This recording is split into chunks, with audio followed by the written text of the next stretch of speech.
আপনি যখন মৃত্যুবরণ করবেন, মাঠে জানাজা সম্পন্ন হওয়ার পর আপনার অনেক পরিচিত কাছের লোক আপনাকে কবরস্থান পর্যন্ত পৌঁছে দিবে না, মাঠ থেকেই ফিরে চলে যাবে।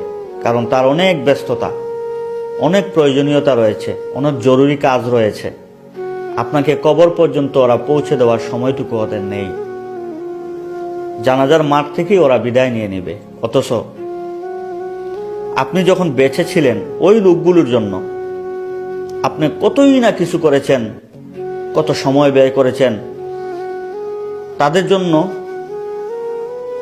অনেক টাকা পয়সা আপনি নষ্ট করেছেন, সময় নষ্ট করেছেন। এই সময়টুকুতে আপনি যথাযথভাবে আল্লাহর হুকুম বিধানগুলি ঠিকঠাক মতো পালন করতে পারেন নাই। কিন্তু শেষ মুহূর্তে আপনাকে কবরস্থান পর্যন্ত পৌঁছে দেওয়ার সময়টুকু তাদের নেই। এজন্য ভাই আমার